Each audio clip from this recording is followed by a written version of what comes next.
Então aqui o nosso estudo está em Daniel, no capítulo 6. Vou começar aqui do 1. E pareceu bem a Dário constituir sobre o reino a 120 presidentes que estivessem sobre todo o reino, e sobre eles 3 príncipes, dos quais Daniel era um, aos quais esses presidentes dessem conta para que o rei não sofresse dano.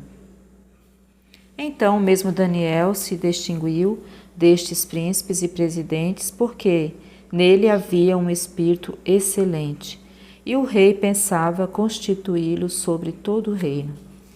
Então os príncipes e os presidentes procuravam achar ocasião contra Daniel a respeito do reino, mas não podiam achar ocasião ou culpa alguma, porque ele era fiel, e não se achava nele nenhum vício nem culpa. Então esses homens disseram: nunca acharemos ocasião alguma contra este Daniel, senão a procurarmos contra ele na lei do seu Deus. Então estes príncipes presidentes foram juntos ao rei e disseram-lhe assim: ó rei Dário, vive eternamente. Todos os príncipes do reino, os prefeitos, presidentes, capitães, governadores, tomaram conselho a fim de estabelecerem um edito real e fazerem firme este mandamento, que qualquer que por espaço de 30 dias fizer uma petição a qualquer Deus ou a qualquer homem, e não a ti, ó rei, seja lançado na cova dos leões. Agora, pois, ó rei, confirma o edito, assina a escritura para que não seja mudada conforme a lei dos medos e dos persas, que senão pode revogar. Por esta causa o rei Dário assinou esta escritura e edito.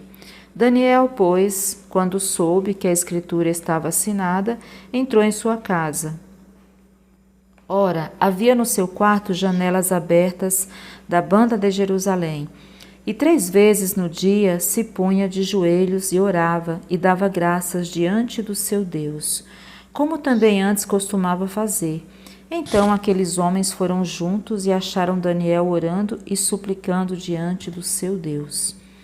Então se apresentaram e disseram ao rei, no tocante ao mandamento real: porventura não assinaste o edito pelo qual todo homem que fizesse uma petição a qualquer Deus ou a qualquer homem por espaço de 30 dias, e não a ti, ó rei, seria lançado na cova dos leões? Respondeu o rei e disse: esta palavra é certa, conforme a lei dos medos e dos persas, que se não pode revogar. Então responderam e disseram diante do rei: Daniel, que é dos transportados de Judá, não tem feito caso de ti, ó rei, nem do edito que assinaste. Antes, 3 vezes por dia faz sua oração. Ouvindo então o rei o negócio, ficou muito penalizado e a favor de Daniel. Propôs dentro do seu coração livrá-lo, e até ao pôr do sol trabalhou por salvá-lo.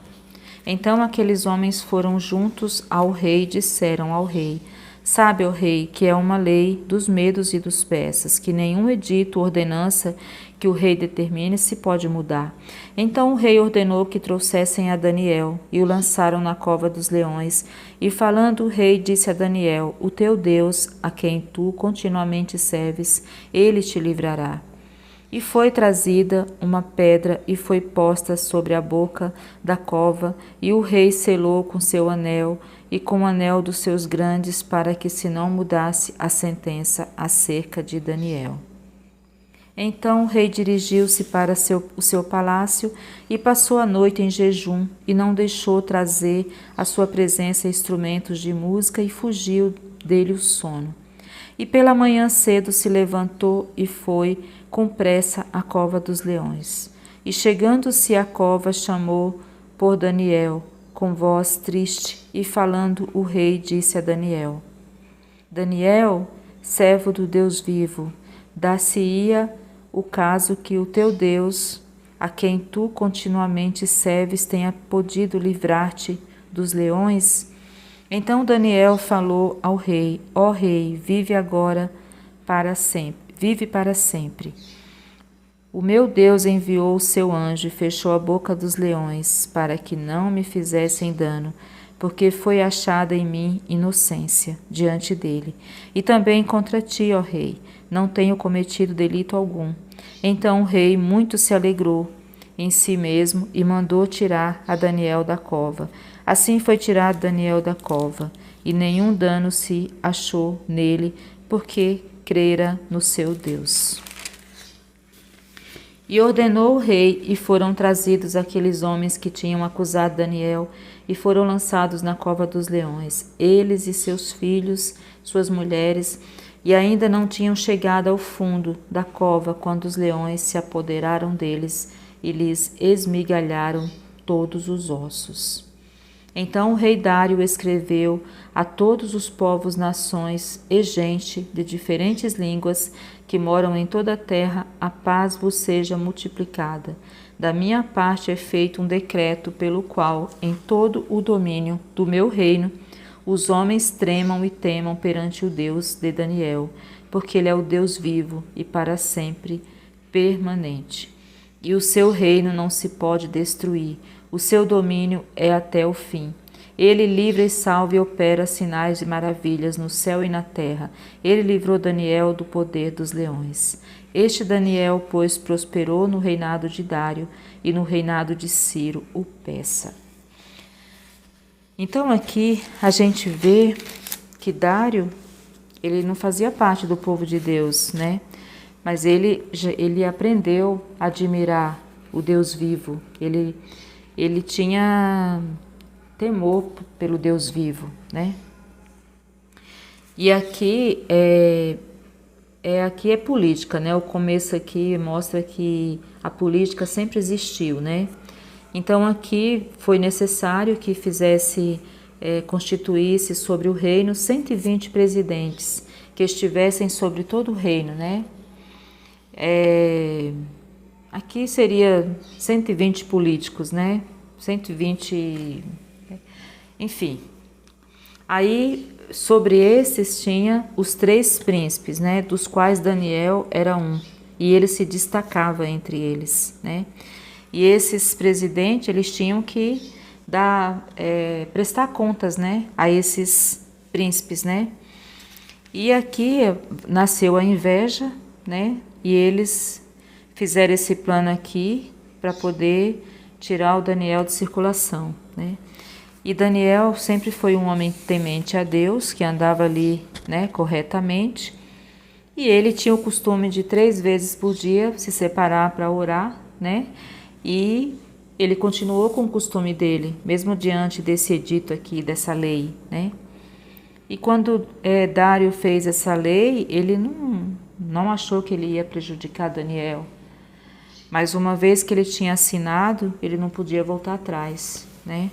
Então aqui a Bíblia fala que ele lutou até a noite para mudar aquilo, mas não conseguiu. Conclusão: depois ele foi para o quarto dele, quando Daniel foi lá foi colocado na cova dos leões. Ele foi para o quarto dele, ficou em jejum, não queria ouvir música e ficou, né? A noite toda ali naquela situação. De manhã ele já foi cedo lá ver se Daniel estava vivo. E ele ficou feliz quando viu que Deus tinha livrado Daniel. E ele fez uma lei, né? Para que isso nunca mais acontecesse ali no reinado dele. E a palavra de Deus mostra que ele respeitou, né? O Deus, e Ciro também, o Persa, né? Então, assim, ficou essa lei, né? Mesmo que as pessoas tinham outros deuses, outros costumes, mas eles tinham que respeitar o Deus vivo, né? Então aqui mostra o que a inveja, a cobiça, né, por poder, por qualquer coisa, faz na vida das pessoas, né? E esses homens que armaram essa maldade para Daniel, a palavra de Deus fala que eles foram jogados na cova dos leões, eles e os familiares, que antigamente quando acontecia isso, não ia só a pessoa, ia a família também, né? Nesse tempo aqui da Bíblia. Então, mostra que antes deles chegarem no fundo da cova, os leões já acabou com todos eles, né? Então aqui Deus guardou a vida de Daniel, livrou, né? Porque como ele mesmo disse, ele estava inocente, né? Tanto para Deus como para o rei lá, ele não tinha feito nada errado, né? Então aqui tem muita lição para a gente nesse estudo, né? Mas aí vamos falar só de algumas coisas. Aqui mostra para a gente o perigo da inveja, da cobiça, a maldade, né? A competição pelo poder, né? Isso aqui tem em todos os lugares, nas empresas, tem, né, no meio político, né? As pessoas que são capazes de fazer qualquer coisa para tirar o lugar do outro, para prejudicar o outro, né? Então aqui é o perigo, né, da competição e da maldade, né? Mas aqui também mostra a obediência de Daniel. Mesmo ele sendo um homem tão importante, Deus tendo colocado ele num lugar de destaque, esse homem se separava 3 vezes por dia para orar a Deus, né? E ele não se importava, ele ia lá para o quarto dele, a Bíblia fala que tinha as janelas, ele ia lá, fazia a oração dele, né? E então assim, ele era um homem ocupado, ele não era uma pessoa que vivia à toa, mas ele separava esse tempo para falar com Deus, né? Então hoje em dia as pessoas estão muito ocupadas e às vezes elas não conseguem orar nem uma vez por dia, né? Porque elas estão muito ocupadas, né? Então aqui a importância, né, que Daniel dava a Deus, né? E Deus cuidava dele, né? E aqui também é bonito ver que aqui essa preocupação de Dário, quando fala que ele fez de tudo para mudar o edito e não conseguiu, não podia voltar atrás no que ele tinha feito. E quando ele fica, né, a noite inteira ali, em jejum, sem querer ouvir música, preocupado, né? Porque ele gostava realmente de Daniel e ele não queria prejudicar Daniel. Quando eu vejo isso aqui, eu fico pensando assim, meu Deus, aqui era o rei, né? É uma amizade que ele tinha por Daniel, um respeito, né? É uma consideração. Mas quantas mães não ficam a noite inteira acordada, esperando pelo filho que sai, pela filha? Quantas esposas, né? Não fica passando por isso com o marido? Ou às vezes até o filho com o pai e a mãe, né? Porque preocupação não tem idade, né? As pessoas podem ter a idade que tiver, se elas resolver dar preocupação para os outros, não pode ser um jovem, pode ser uma pessoa de idade. Então, assim, e esse homem, quando assim eu vejo essa história, eu fico sempre pensando nisso, né? Da preocupação, da aflição que ele passou nessa noite, né? E de manhã logo cedo ele ir lá conferir, ver se Daniel estava bem, né? Então assim, quantos de nós não já passou a noite em claro, esperando por alguém, com medo que alguma coisa ruim acontecesse com aquela pessoa, né? Aqui mostra que ele conhecia, ele tinha uma admiração e um respeito por Deus, né? Mas mesmo assim, mesmo quando a gente tem fé, muitas vezes, diante das adversidades e das circunstâncias, a nossa fé se abala. Muitas vezes a nossa fé ela fica fraca. Muitas vezes a gente fica confuso, né? Então, assim, é humano isso, né? E aqui mostra que Dário, ele tinha respeito por Deus. Ele não ignorava Deus e ele gostava muito de Daniel e ele passou essa noite em claro aqui, né?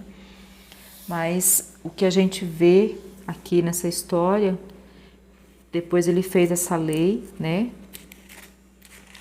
Aqui falando que da minha parte é feito um decreto pelo qual em todo o domínio do meu reino os homens tremam e temam perante o Deus de Daniel, porque ele é o Deus vivo e para sempre permanente, e o seu reino não se pode destruir, o seu domínio até ao fim. Ele livra e salva e opera sinais e maravilhas no céu e na terra. Ele livrou Daniel do poder dos leões. Este Daniel, pois, prosperou no reinado de Dário e no reinado de Ciro, o persa. Então aqui mostra, ele chegou no mesmo pensamento de Nabucodonosor, né? Só que Dário não era maligno, não foi maligno como aqui a gente não fez as coisas que Nabucodonosor fez. Mas o pensamento dele chegou no mesmo. Nabucodonosor, no final da história dele, ele chegou nesse pensamento aqui, de entender quem era Deus, né? E não brincar mais com Deus. E Dário aqui, ele não fez isso de propósito, não foi ele que assinou, ele não fez o edito com a intenção de matar Daniel. Ele foi ali, ele entrou naquele jogo daqueles presidentes e daqueles príncipes, e depois, quando ele tentou voltar atrás, não dava mais. Mas aí, para isso não acontecer novamente, ele fez essa lei aqui, né? E fala que isso passou até para o reinado de Ciro, né? O persa. Então, nosso Deus é assim, né? Passarão céus e terra, mas as suas palavras não passarão. E de geração em geração, né? É visto isso. E a misericórdia dele se renova todas as manhãs. Então, esse rei aqui, ele viu o poder de Deus e respeitou e amou. E aqueles presidentes e príncipes, infelizmente, perderam a vida deles, da família, porque a maldade deles foi maior, né? A cobiça, a competição, a guerra de poder, né? Uma guerra que eles mesmos faziam entre eles, e Daniel nem não estava nessa competição. Eles estavam competindo, né? E a competição deles levou eles à morte. Então, a gente tem que realmente valorizar, dar prioridade para as coisas que edificam, né? Não as coisas que matam. Amém?